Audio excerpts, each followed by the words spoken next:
So, ja, Freunde, herzlich willkommen zum neuen Video. Ich habe mir überlegt, weil ich habe gerade mein ganzes Material sortiert, was ich nicht nur das Jahr gesammelt habe, sondern auch die Jahre vorher.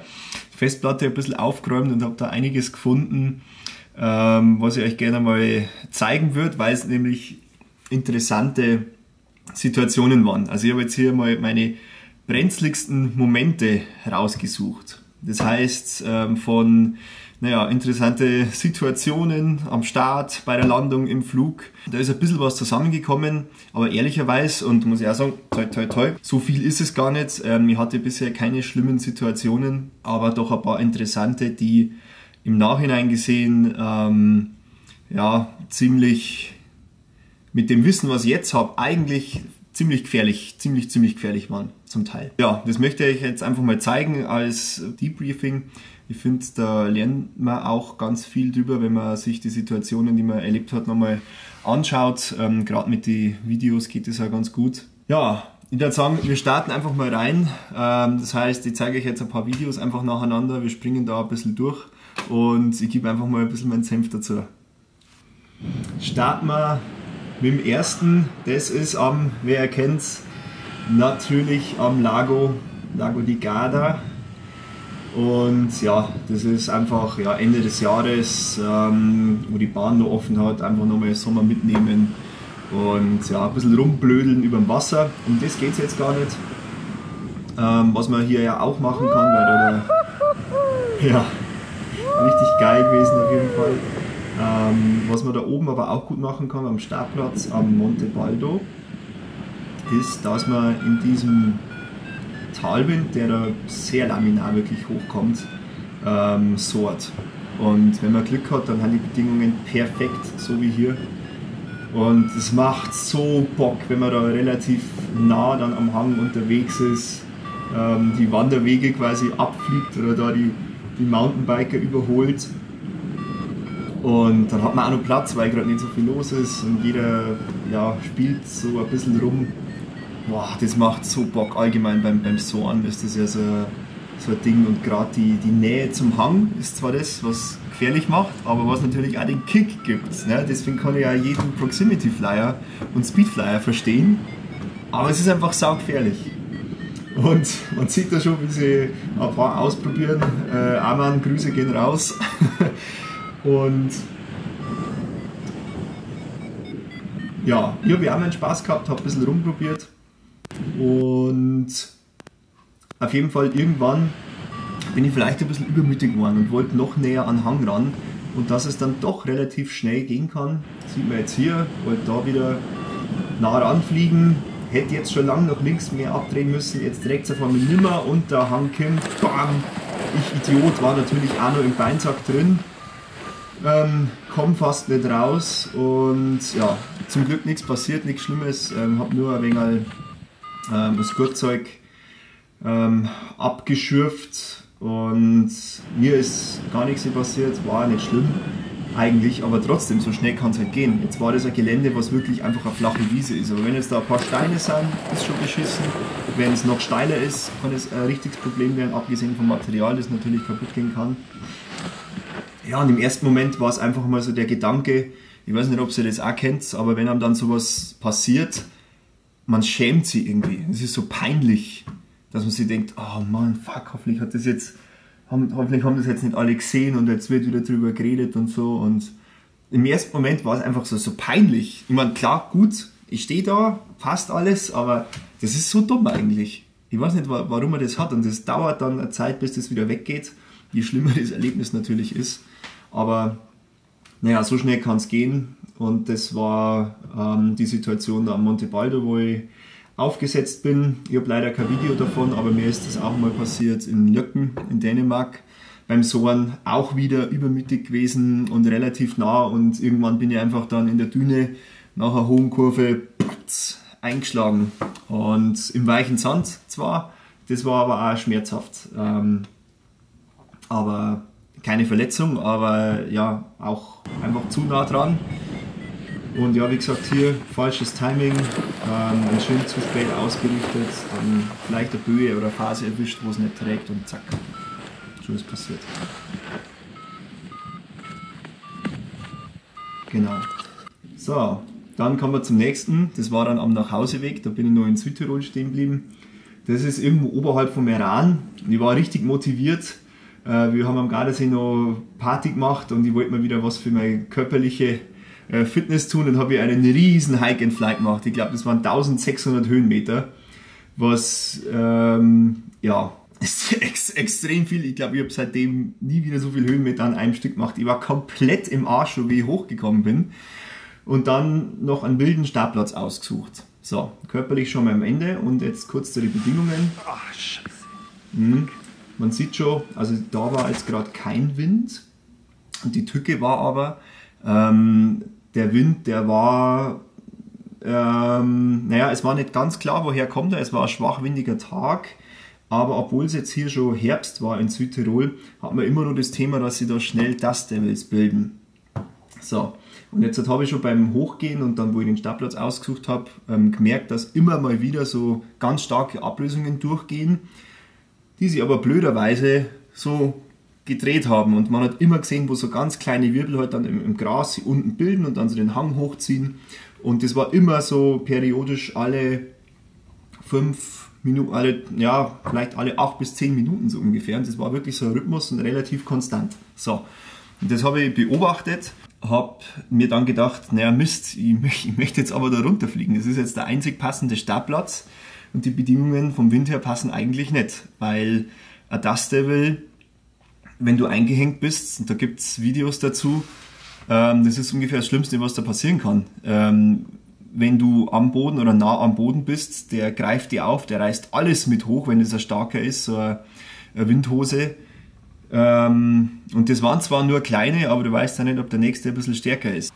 Dann wollte ich hier schon starten, eben bei Nullwind, hat nicht funktioniert. Dann eben beim nächsten Versuch und die war eben eingehängt, fertig und dann höre ich schon,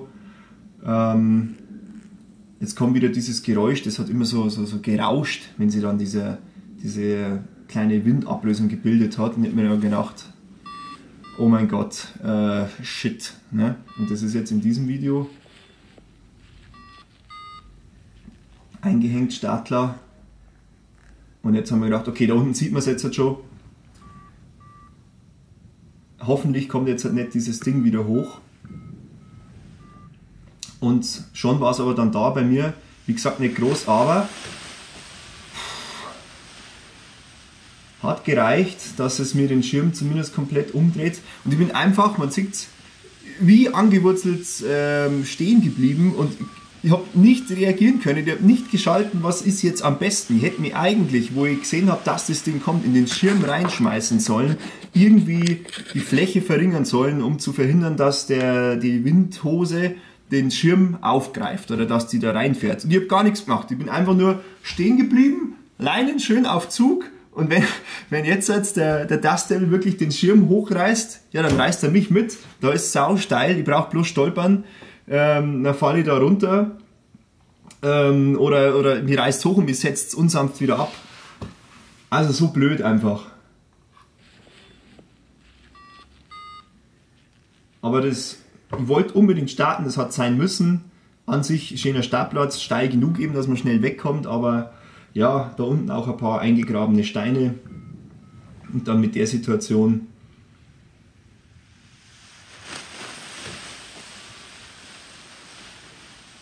jo. Ja, nicht cool. Das war dann so, okay, ich gebe auf. Den Schirm eingeholt und einmal durchgeschnauft. Und was habe ich jetzt gemacht? Ja. Nochmal ausgelegt. Richtig. Weil ich war ja schon da und jetzt hat aber das Timing passt und der Schirm kommt hoch und dann einfach geschaut. Ja, nix wie weg. Ich habe mich dann richtig darüber gefreut, dass es geklappt hat. Mir war es in dem Moment einfach nicht so bewusst, wie gefährlich das ist. Das ist mir jetzt. Und man sieht es auch, vielleicht kam der Dust Devil daher, weil da vorne stand direkt ein Riesenbart, der hat alles abgeschirmt und für Turbulenzen gesorgt.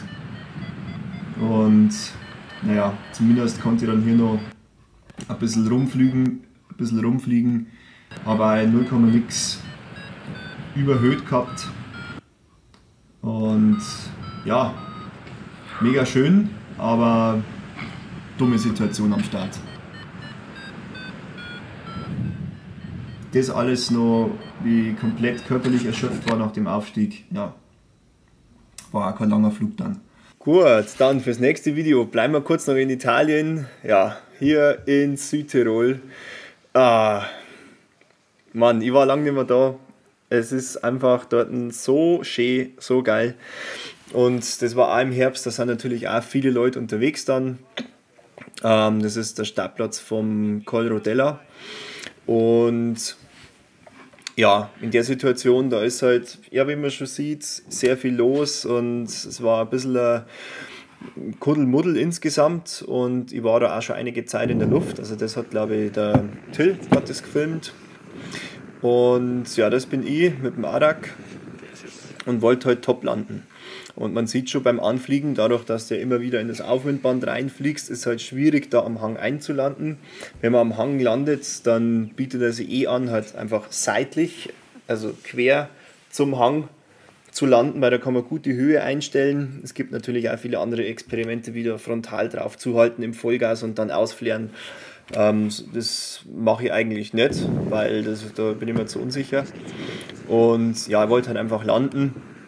Also das ist jetzt kein extremes Video oder keine extreme Situation, aber man sieht es jetzt hier, fliegt nochmal tiefer an, was auf jeden Fall schlau ist.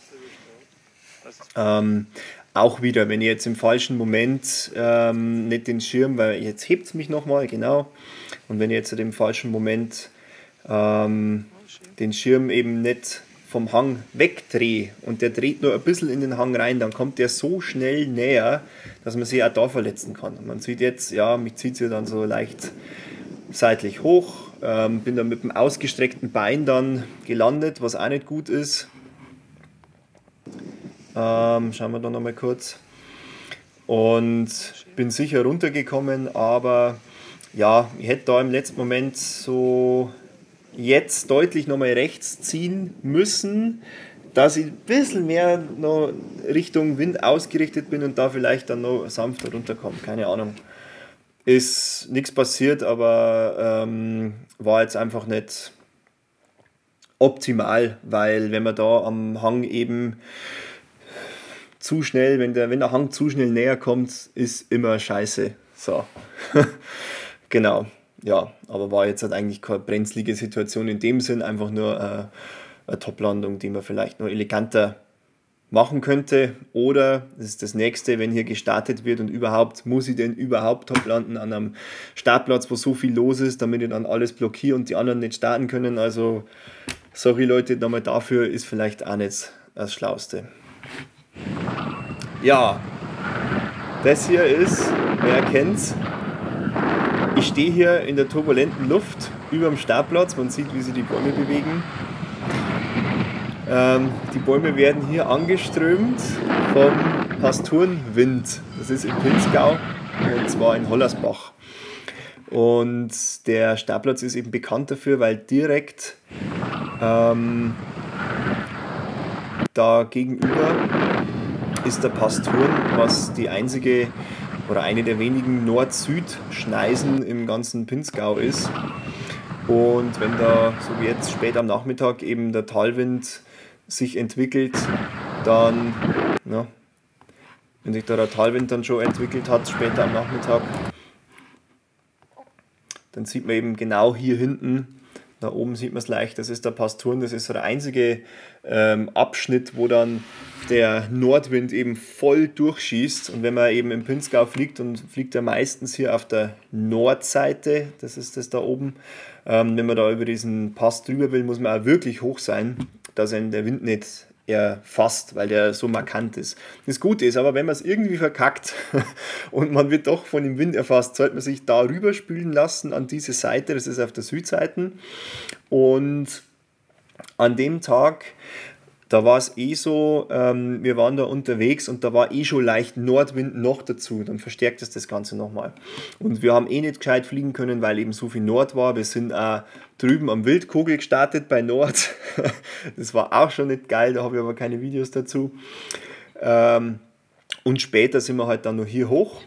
Und ja, es ging irgendwie, aber es war dann auch schon recht turbulent. Aber ich habe mich dann irgendwie hochgekämpft. Also man sieht es ja da kaum Fahrt eigentlich. Ich war nur damit beschäftigt, dass ich das Ding irgendwie ruhig halte. Und habe mir aber gedacht, hey geil, jetzt habe ich es geschafft, dass ich mich da reinbeiß. Und habe es dann tatsächlich geschafft, dass ich von Hollersbach erst einmal mich hochsah und dann noch weiter ein bisschen Strecke mache Richtung Osten. Boah, wie geil ist das? Und das hat mir so wenn das nicht taugt. Magic Air ist. So taugt, das war spät am Nachmittag. Da ist der Magic Air. Großvenediger hinten. Der Blick jetzt gleich auf den Gletscher, Der auf den Abendluft Venediger. total ruhig. Oben war es dann super vom Wind Der her. Also, Gletscher. der Gletscher!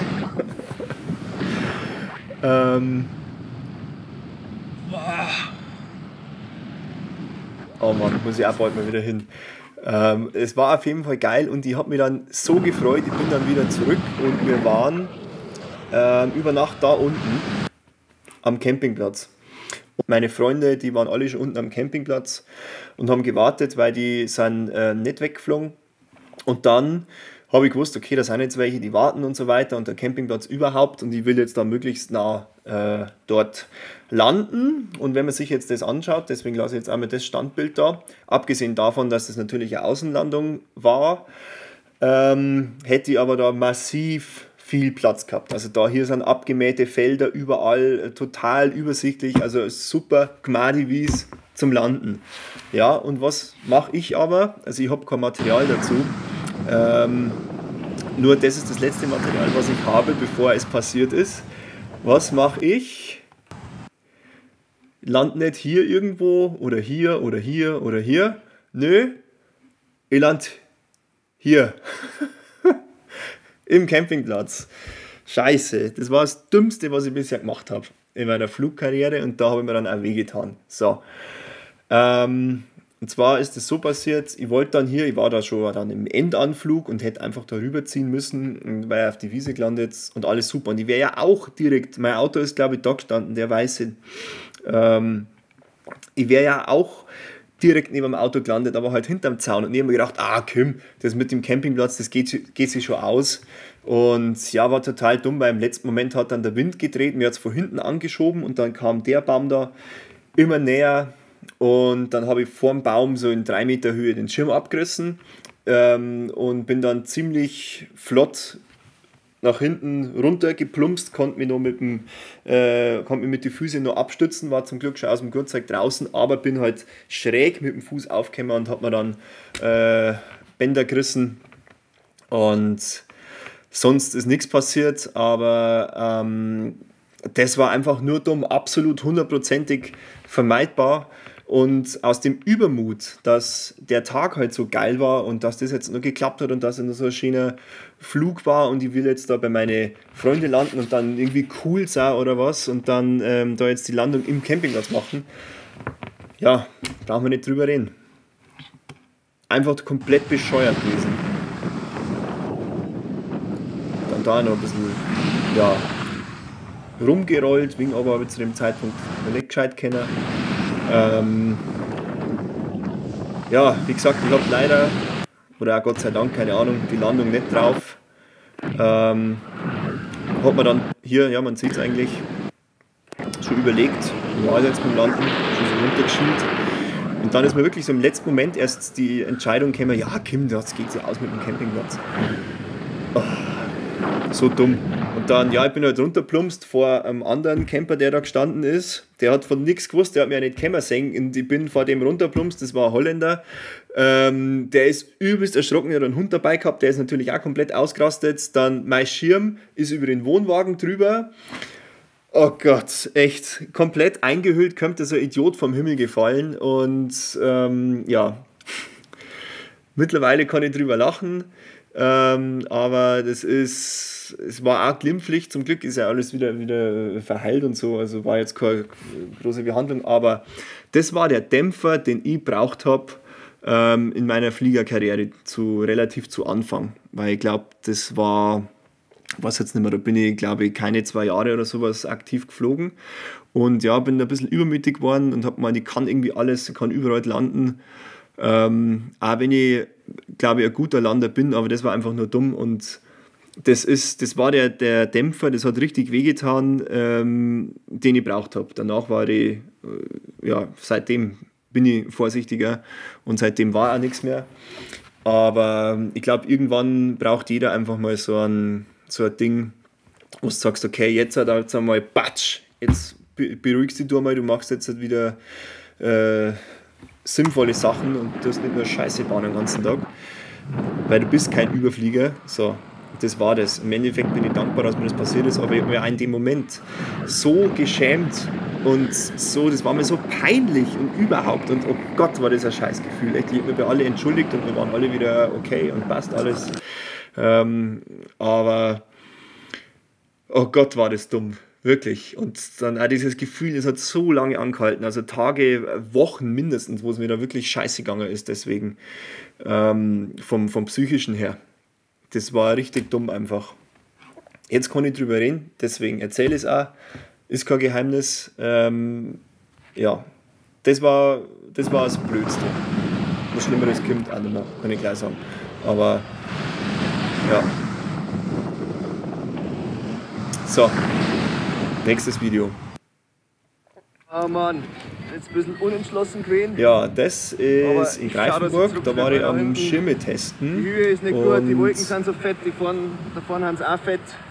Hören wir mal kurz zu. Aber wenn ich jetzt da hinterm sogenannten Pilotengrill wieder bin oder da jetzt über das Kärntner Arschloch drüber komme, dann bleibe ich in dem vorderen Bereich, der ist irgendwie safer, keine Ahnung. Fühle mich dann sonst nicht so wohl. Schirm ist okay, aber Schirm ist okay.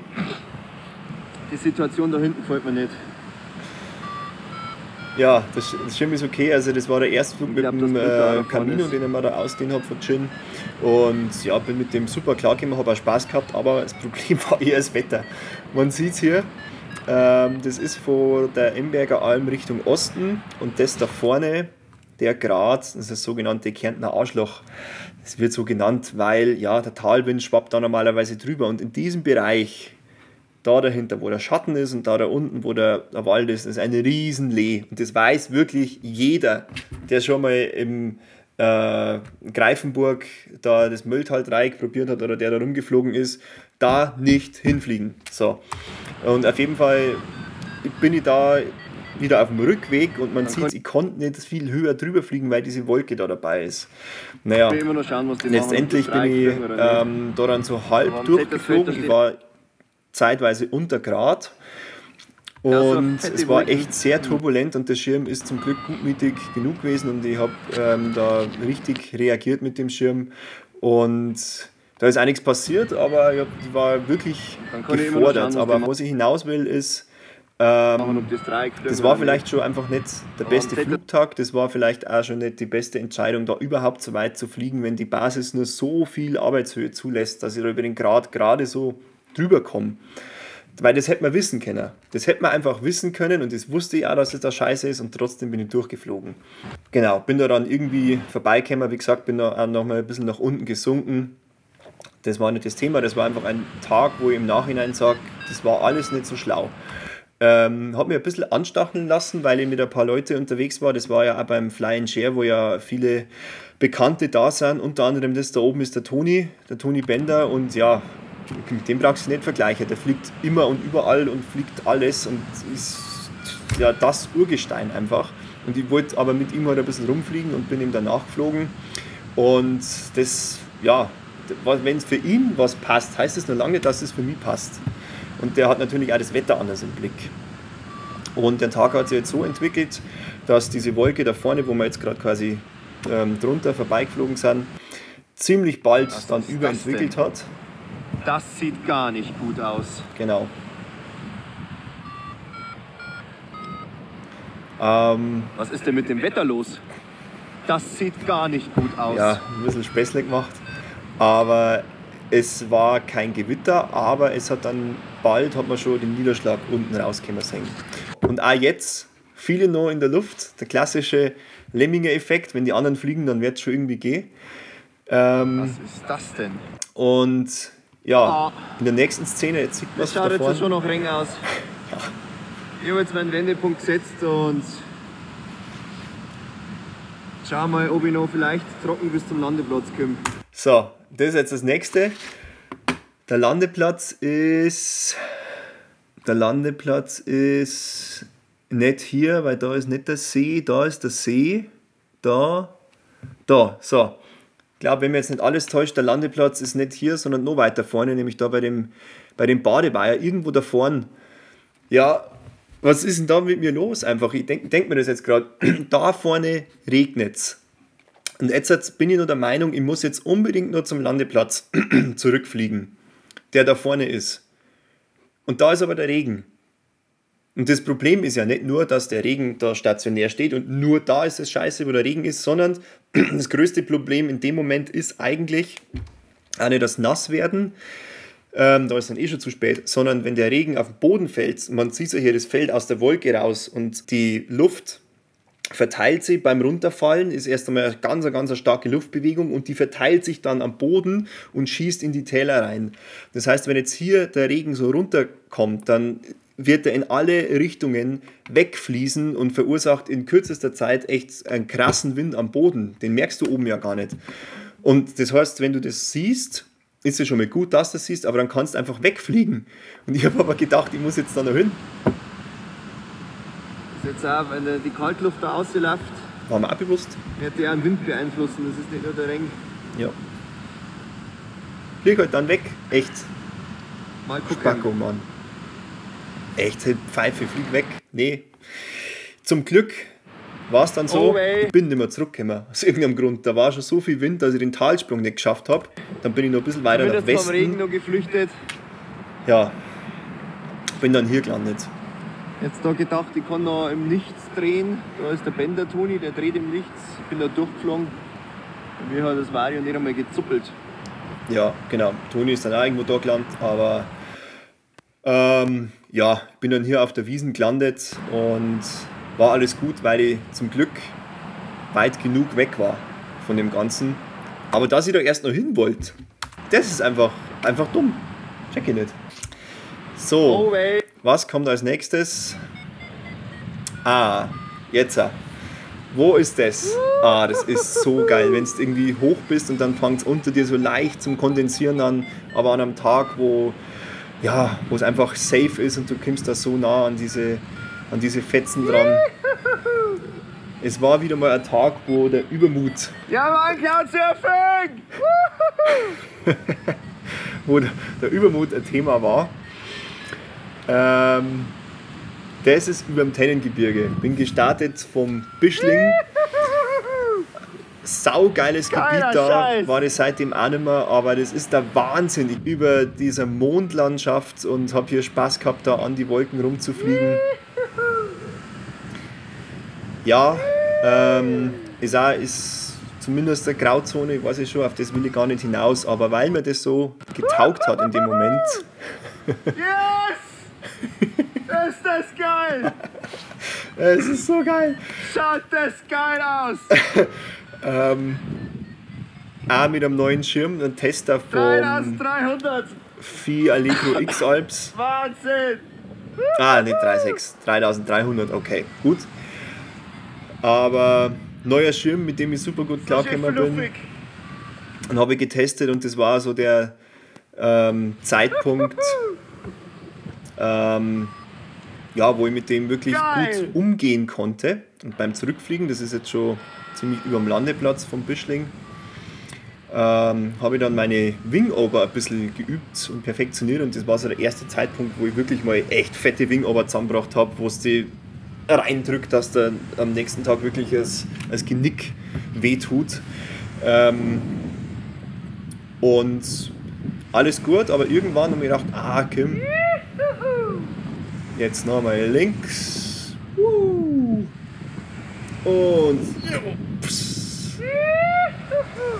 jawohl, und nochmal links. Die waren jetzt schon richtig hoch. Mit ganz wenig Input bloß. Es ist so geil gegangen mit dem Schirm. So, jetzt ausgeleitet und normal, ja. Jetzt baust du die Energie ab über die Spirale. Jetzt ist immer weniger Energie. So, der Schirm stellt sich dann langsam wieder auf. Was mache ich? Zieh links! Ja, oh, da habe ich mir gedacht, oh, das ist ja cool, dass das nochmal gut gegangen ist.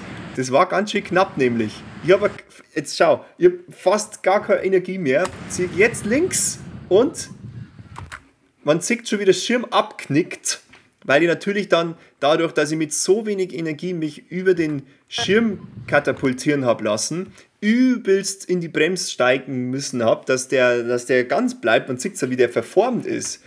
So, das ist das eine, dass ich natürlich hier krass reagieren musste, mit so wenig Schwung den Schirm so hoch aufschwingen zu lassen. Das geht zum Glück mit dem. Das andere ist aber, wenn jetzt das Timing noch beschissener ist und ich mache das mit so ganz wenig Schwung nur und ziehe vielleicht, ich glaube, ich habe noch nicht sehr, sehr hoch oder sehr, sehr tief gezogen, deswegen bin ich nicht so weit hochgeschwungen. Aber wenn ich das jetzt halt richtig verkacke, dann ziehe ich den Schirm unter mich und ich habe keinen Schwung mehr und fall rein. Das kann passieren und ja, war einfach auch, jetzt geht's so gut und du fühlst dich ja so wohl und statt dass ich mit maximalem Schwung einen Richtungswechsel mache, mache ich mit einem wenigen Schwung nach dem Ausleiten. Also einfach dumm. Ja, war knapp. Das war also, ups. Ja. Naja. Ist ja nichts passiert. Aber trotzdem, es ist, finde ich, irgendwie wichtig, wenn man weiß, was passieren könnte. So, und jetzt nochmal ganz am Anfang, das waren meine ersten Alleinflüge, meine erste Thermikerfahrung in Kössen. Genau, mit dem Mezcal unterwegs, mit dem Success 4 Sitzgurt. Genau, bin da vom oberen Startplatz raus und war echt scharf aufs Thermikfliegen. Habe da bis dahin noch keine Erfahrung gehabt. Und was mache ich? Offensichtlich zur Mittagszeit. Man kennt es in Kössen, ist halt, wenn es dann langsam losgeht oder so am späten Vormittag, wenn es dann langsam gut geht, da in die Ostflanken drin, stürzt mir einfach mal rein in das Getummel und lasse jetzt einfach mal ein bisschen laufen. Man sieht es an meine Kopfbewegungen, wie ich in alle Richtungen schaue, was schon mal wichtig ist. Aber das ist am Anfang so krass überfordernd. Und wie ich da drin rumgurk und wie nah mir teilweise manche Leute kommen, das ist echt abartig. Und das liegt schon zu einem großen Teil an mir, weil wenn man als Unerfahrener mit die meisten, eigentlich zwei Sachen. Also ich war sehr unerfahren zu dem Zeitpunkt und habe nicht gewusst, wie man sich optimal in einem Bad verhält, wo viele Leute drin sind. Das ist einfach ungewohnt am Anfang. Und dann hast du aber noch das Thema, es sind ja viele Leute da, denen es genau so geht. Und es ist einfach so, wenn viele Unerfahrene dann da so rumgurken, dann, dann kann es gefährlich werden, dann kommt man sich schnell einmal nahe. Und mich wundert es eigentlich wirklich, muss ich echt sagen, dass da nicht mehr passiert mit Kollisionen in solche Gebiete, wo so viel los ist. Also so wie hier oder jetzt in Bassano, wo wieder alle sind, da geht es halt dann an einer Stelle und da sind dann alle. Also jetzt da, weiß nicht, wo der herkommt, alle drehen rechts und dann wird hier einfach durchgeballert. Ich bin eigentlich immer schön in der Rechtskurve drin. Das ist gar nicht so das Thema. Ja, da ist es auch wieder ein bisschen enger. Das ist jetzt irgendwie ganz anders. Man ist es ja jetzt gewohnt und man weiß in der Regel ja schon, auf wen muss man ein bisschen mehr schauen und wie fliegen die anderen so. Aber zu dem Zeitpunkt jetzt ist hier links einer und rechts kommt einer, wie hier in die Zange genommen. Habe mich dann dafür entschieden, dass ich da links hinten vorbeifliege. Das war schlau. Dann, das ist auch geil, das ist so eine typische Szene jetzt. So, jetzt da der Alpha und einfach der Bart und bumm, einfach durch, von links nach rechts, hier wird einmal durchgeflogen. Oder abgekürzt, ja, das ist, auf der gleichen Höhe wäre das ein Problem gewesen, aber so hat es ja gepasst. Ja, ein bisschen nach vorne gesprungen, man sieht es ja auch schon, ich komme auch nicht wirklich hoch. So, jetzt komme ich von rechts und da ist unser Alpha wieder. Boom! Gerade noch abgedreht. Ich habe gedacht, Alter! Also nochmal kurz, wie ist das zustande gekommen? Da ist er. Ich bin hier am Rechtsfliegen. Das Ding ist, es waren so zwei Thermikkreise. Dann der eine so ein bisschen größer und es ist immer, wenn du zwei Kreise hast, wenn die direkt quasi übereinander sind und alle in die gleiche Richtung drehen, dann geht's ja. Wenn du jetzt aber zwei Kreise hast, der eine dreht so, der andere auch so, und die überlappen sich so ein bisschen, quasi, dann hast du zwei Bereiche, wo sich die überlappen, wo du die immer kreuzt. Und genau so war's. Und jetzt, die drehen ihren Rechtsradius, ich mein, und zack, und jetzt ist der Bereich, ja, wo wir uns da so nahe gekommen sind. Und das hat man eigentlich, wenn man das Thermikfliegen dann gewohnt ist, halt am Schirm, dass man dann die Kreise, wenn es so zwei Zonen sind, zu einem mehr vereint und so. Und dann ist das viel harmonischer. Gut, also ja, war jetzt alles nicht das Brenzligste, aber auf jeden Fall im Nachhinein gesehen ist man da schon ein bisschen gefährlich unterwegs, gerade am Anfang. Eine Szene habe ich da auch noch, das ist im Bayerischen Wald beim Streckenfliegen, ich glaube ein Jahr später, und man sieht es ja schon, also erstmal hört man, es geht hoch, ja, obwohl ich die Ohren schon ziemlich gezogen habe. Ich habe hier auf die Aas in der Hand, bin im Gas, versuche da ja, durch Gewichtsverlagerung und so noch weiter runterzukommen, durch Rollen mit Ohren. Aber ja, ich bin schon an der Basis und die Wolke saugt mir ein. Und die Ohren helfen in dem Moment halt einfach nichts mehr. Wenn du mit Ohren noch steigst und hast dann keine weitere Abstiegsmöglichkeit, na, ist die Kacke am Dampfen. Deshalb ist es so wichtig, dass man irgendwas hat, mit dem man sicher noch schneller runterkommt. Zum Beispiel halt die Spirale. Und die Spirale habe ich zum Glück gekonnt und habe dann, das ist jetzt auch keine heftige, aber da braucht man auch nicht viel, dass man dann hier schnell wieder runter und raus und wegkommt von dem Ganzen. Aber ja, hätte, wenn ich in dem Moment eben nicht die Spirale benutzt hätte oder wenn ich nicht auf die zurückgreifen hätte können, dann ja, wäre es schnell irgendwie nach oben in die Wolke gegangen. Und das ist einfach was, also wenn man frisch unterwegs ist und man fliegt dann Thermik, muss man auch wieder wissen, wie man runterkommt. Weil wenn du dann in die, mit die angelegten Ohren immer nur deutlich steigst und du kannst aber nicht mehr kaputt machen am Schirm, dass du schnell runterkommst, dann hast du echt ein Problem. Genau, deshalb erstens schon mal schauen, dass man gar nicht so weit hochkommt. Vorher Wetter checken, genügend Sicherheitsabstand lassen, am besten natürlich von dem Bad wegfliegen. Wo es hochkommt, immer so, dass man nur gut vor der saugenden Wolke flüchten kann. Genau, hier wie gesagt war es dann kein Problem mit der Spirale, aber die habe ich auch gebraucht in dem Fall. So, jetzt kommen wir noch zu einem Video. Das ist in unserem Vereinsgelände in Winzer. Till, servus, Peter, servus. Und ja, es ging gerade so. Und ja, bei dem Gebiet, erstens ist jeder Start wirklich ein Low Safe, wenn man sich da halten will. Ich wollte aber dann auch unbedingt fliegen. Aber noch spannender ist die Landung und die Hangabstände, mit denen man es da zu tun hat beim Soaren. Mein Gott. Spielen die aus jetzt, scheiß Vario.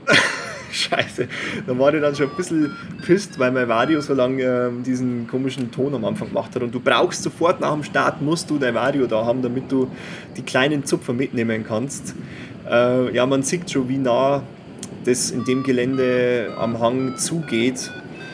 Da gewöhnt man sich irgendwann dran, aber das ist wirklich, ja, Anfängern nicht zu empfehlen. Oh, sind die Schweiberl. Auf jeden Fall, ja, ich bin ja nur am Suchen, wo es denn hochgeht, dass ich möglichst die Kurve im Steigen fliegen kann, weil wenn du jetzt eine Kurve fliegst und du hast gar kein Steigen, dann bist du halt auch schnell unten und musst landen gehen. Jetzt so das nächste, wo gehe ich jetzt halt landen? Wir haben unseren offiziellen Landeplatz am Hang, aber da unten ist eine Hauptstraße, da gibt es nur ein paar Mini-Felder. Die Felder, die sind alle irgendwo, da steht irgendwas drauf. Da kannst du nicht landen, aber unsere Landewiese ist eigentlich die da. So. Und jetzt aber, du musst wirklich mit jeder Kurve, mit jedem Meter schauen, dass du da hinkommst und dass sich das ausgeht, weil wenn du einmal zu lang überlegst oder zu lange zögerst, dann kann es sein, dass der Baum schon da ist. Okay, jetzt ist einfach der Landeplatz im Blick. Und ja, jetzt hat aber immer den Gleitwinkel abgeschätzt, gerade so, dass ich da auf die Wiese hinkomme, weil ich merke, okay, es geht nicht mehr hoch Ich fliege aber auch nicht ganz nach unten, sondern ja, lassen jetzt hier noch einmal mit Speed durchtauchen. So, jetzt fahren lassen. Genau, dann wieder fahren lassen, da durch die Baumlücke durch. Durchbremsen. Und zack, dann geht es. Aber ja, warum ist das jetzt, warum zeige ich euch da das Video? Weil ja, es kann jetzt sehr schnell brenzlig sein, wenn man in vergleichbare Gebiete unterwegs ist, wo es halt um jede Kurve, um jedes Timing geht. Da muss man einfach wissen, was man macht.